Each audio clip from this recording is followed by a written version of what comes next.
Assalamualaikum warahmatullahi wabarakatuh. Kami dari Kompas 11 kelas A Indralaya dengan anggota Arta Gracia Sitompul dengan ujung NIM 43, Aiman Zaki Alabro dengan NIM ujung 09, dan saya sendiri Marsha Chandra Aprilia dengan NIM ujung 01.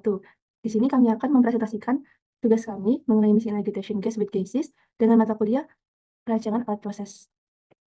Baiklah, untuk bahasan pertama yaitu mengenai dasar-dasar mixing gas with gases, di mana peralatan khusus jarang digunakan untuk mencampur gas karena gas mudah bercampur dan memiliki viskositas yang rendah. Aliran turbulen dalam pipa panjang dapat mencampurkan gas-gas tersebut dengan bantuan alat seperti orifice atau bevel untuk meningkatkan laju alir. Seperti yang kita ketahui, mixer gas secara inheren menghasilkan campuran gas yang lebih homogen dibandingkan dengan campuran gas yang dibuat dari silinder.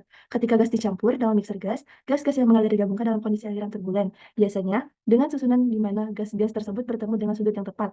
Dalam proses produksi campuran, gas dalam silinder biasanya dilakukan dengan cara menambahkan komponen satu persatu ke dalam silinder yang menghasilkan lapisan-lapisan gas. Pencampuran gas dalam silinder dapat dilakukan dengan menggoyangkan silinder atau juga dengan cara melalui proses pencampuran alami antara lapisan-lapisan gas. Penggunaan tabung celup dalam silinder dapat secara signifikan meningkatkan pencampuran dalam silinder tersebut.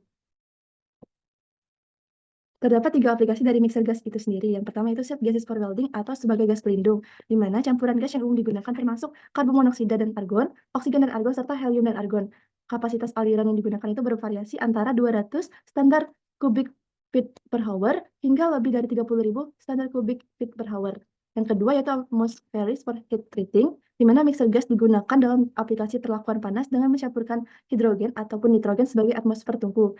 Yang terakhir yaitu modified atmosphere packaging for food atau sebagai pengemasan makanan, di mana mixer gas seperti karbon monoksida atau nitrogen umum digunakan untuk mengemas berbagai jenis makanan, termasuk daging, produk roti, dan juga keju.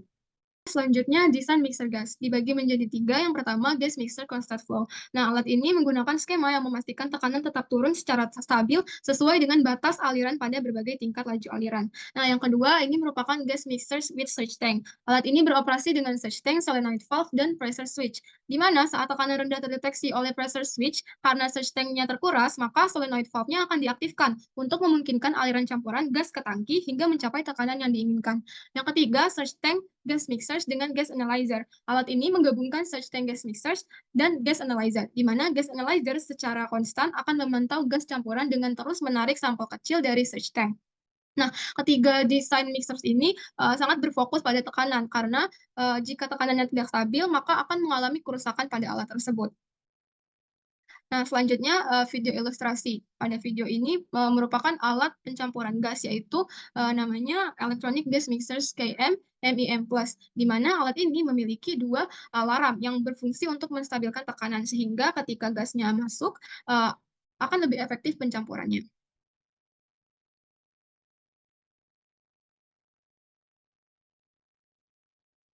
Jika lebih detail bisa dilihat pada video, inlet gasnya akan melewati inlet pressure monitor, di mana tekanan yang terlalu rendah atau terlalu tinggi akan mengganggu fungsi mixer yang benar. Tekanan yang ditransmisikan terus-menerus akan memantau tekanan masuk dan memicu alarm jika batas yang ditetapkan terlampaui.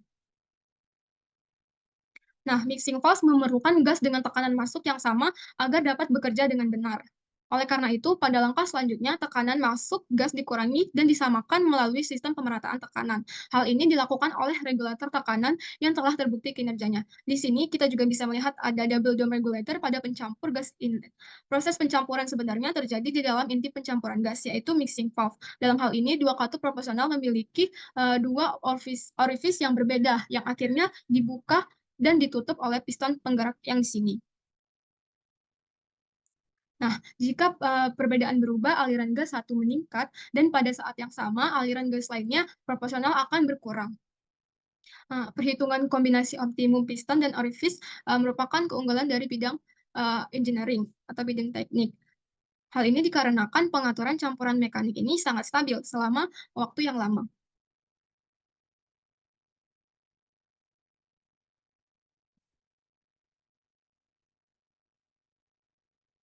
Kemudian ketika kita mengubah rasio pencampuran, perubahan tersebut akan terjadi dalam waktu yang singkat, yaitu hanya 3 detik. Untuk pengaturan pencampuran gas juga dapat dilakukan dengan mudah. Dapat menentukan berbagai campuran yang telah diprogram sebelumnya hanya dengan menekan tombol saja. Baiklah, selanjutnya mengenai sudut kasus perhitungan, di mana di sini sudut kasusnya adalah campuran dari 2000 aktual kubik meter per menit dari air pada suhu 100.000 derajat Fahrenheit dengan 5000 aktual kubik meter per menit dari udara pada suhu 70 derajat Fahrenheit dengan temperatur yang eksklusif 100 derajat Fahrenheit. Kalau tentukan, yang A, densitas dari aliran gas, yang B laju air massa dari aliran gas, yang C temperatur dari campuran aliran gas, lalu yang D itu densitas dari campuran aliran gas, dan E itu laju air volumetrik dari campuran aliran gas. Nah, sebelumnya untuk mendapatkan ini kita hafal dulu masing-masing komponen dari densitas setengah gas. Di sini kita dapatin bahwa T1 itu adalah 2000 aktual kubik meter menit, lalu T1-nya ada 1000 derajat Fahrenheit, dan T2-nya 5000 aktual kubik meter menit, dan T2-nya itu 70 derajat Fahrenheit. Dan di sini kita dapatkan juga bahwa T akhirnya itu adalah 100 derajat Fahrenheit. Nah, untuk penyelesaiannya itu A, itu kan densitas dari aliran gas. Jadi untuk densitas aliran gas ini kita gunakan rumus P, yaitu tekanan, dibagi R, depan itu dikali parameter masing-masing. Jadi dapatin bahwa untuk densitas pertama ini, yang tekanannya itu kita ubah dulu dari PSIA, tekanan atmosfernya itu, kita ubah ke adalah menit, jadi 14,7 dengan 144.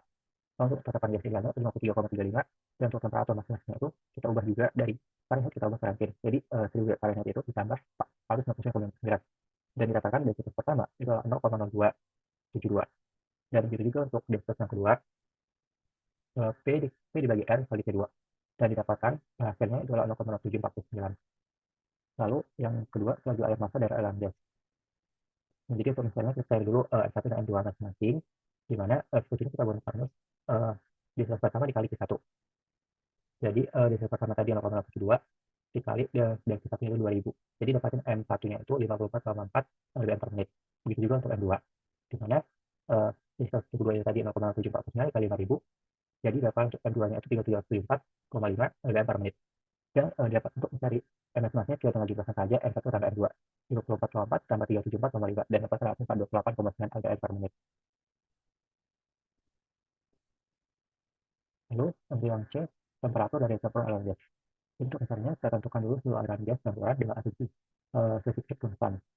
Jadi untuk spesifik konstan itu kita gunakan Tmx-nya itu cuma dari jumlah tadi dikali temperatur dibagi dengan Mx gas, di mana jumlah massanya tadi kan 54,4 dikali 100 tambah 374,5 kali 70, dan untuk Mx gas yang sendiri 48,9. Maka didapatkan untuk suhu aliran campuran dengan asumsi spesifik konstan itu 1,8 derajat Fahrenheit. Lalu bagaimana kita tentukan temperatur rata-rata untuk gas stream 1 dan 2, di mana temperatur rata-rata yang pertama itu T1 ditambah dari campuran tadi dibagi 2. Untuk T1-nya itu kan 1000, dari campurannya itu 488, jadi 1000 tambah 488 dibagi 2. Jadi dapatkan temperatur rata-rata dari gas stream pertama 594 derajat Fahrenheit, dan begitu juga untuk temperatur rata-rata kedua, yang mana dilakukan hasil 129 derajat Fahrenheit. Nah, setelah itu kita cari spesifik pada masing-masing temperatur rata-rata 1 dan 2, di mana CP dari 594 derajat Fahrenheit itu adalah 0,251, dan juga CP dari 129 derajat Fahrenheit itu adalah 0,243. Lalu temperatur dan campuran aliran gasnya itu ditetapkan bahwa Tmx-nya itu jumlah massa dikali CP dikali temperatur dibagi dengan jumlah massa tadi dikali dengan temperatur. Maka didapatkan bahwa 54,4 dikali 0,251 dikali 1000 itu ditambah 374,5 dikali 0,243 dan 70 dibagi dengan 54,4 kali 0,251 ditambah 374,5 kali 0,243, dan didapatkan bahwa temperatur dari campuran aliran gas itu adalah 41,3 derajat Fahrenheit. Lalu yang D itu adalah densitas dari campuran aliran gas, yang mana kita gunakan rumus tekanan dikali, di mana tekanan dibagi tetapan gas ideal dikali temperatur campuran. Jadi tekanan sendiri sama seperti halnya pada yang jawaban A, itu kita ubah dari PSIA ke area per menit, yang mana 144,7 kali 14,7 kali 144.